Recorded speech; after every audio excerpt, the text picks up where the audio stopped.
My tenure as CDC director lasted 29 days. Since my removal, several explanations have been offered: that I told the secretary I would resign, that I was not aligned with the administration priorities, or that I was untrustworthy. None of those reflect what actually happened. On the morning of August 25th, Secretary Kennedy demanded two things of me that were inconsistent with my oath of office and the ethics required of a public official. He directed me to commit in advance to approving every ACIP recommendation, regardless of the scientific evidence. He also directed me to dismiss career officials responsible for vaccine policy without cause. He said if I was unwilling to do both, I should resign. The former director of the CDC testifying today before senators in the wake of her abrupt departure from the health agency after clashing with Health Secretary RFK Jr. over vaccine policy. NewsNation's Hannah Brandt is live on Capitol Hill following developments out of that hearing. So Hannah, what can you tell us?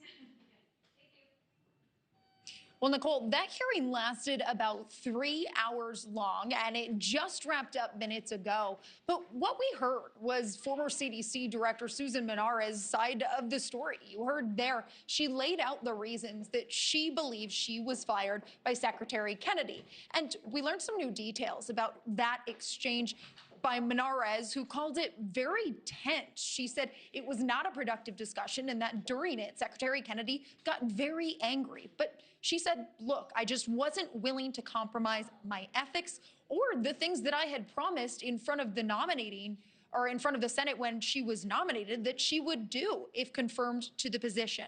Take a listen to why she said she would not greenlight those vaccine advisories ahead of time, as she said she was asked to do by Secretary Kennedy. I refuse to do it because I have built a career on scientific integrity. And my worst fear was that I would then be in a position of approving something that would reduce access of life-saving vaccines to children and others who need them. So former Director Monarez asserting basically that she believed that her agreement to do what Secretary Kennedy asked would have really just had major health consequences for the country, and that's why she didn't want to do it. Of course, from the health department and from Secretary Kennedy, we've heard a different story. He basically says that she just wasn't in line with the Trump administration's agenda.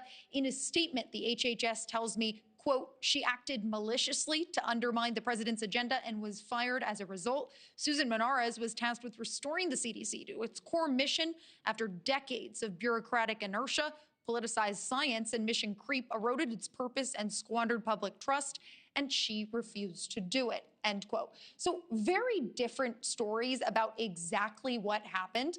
But another thing that we heard former Director Monarez say in that room today was that she believes that the top line here is not really about her or what happened with Secretary Kennedy, but instead about the future of public trust in this country, something that she says isn't just theoretical, but has real consequences, talking about the measles outbreak that we recently saw just a couple of weeks ago, also pointing to a tomorrow meeting that's scheduled for a key CDC advisory panel that's set to make some pretty big decisions about childhood vaccine schedules, something that Monarez says she's deeply concerned about, and that we asked the top Republican on this committee who called this hearing today about. He says he's concerned too, and he doesn't believe that Americans should trust that panel if they end up changing that childhood vaccine schedule.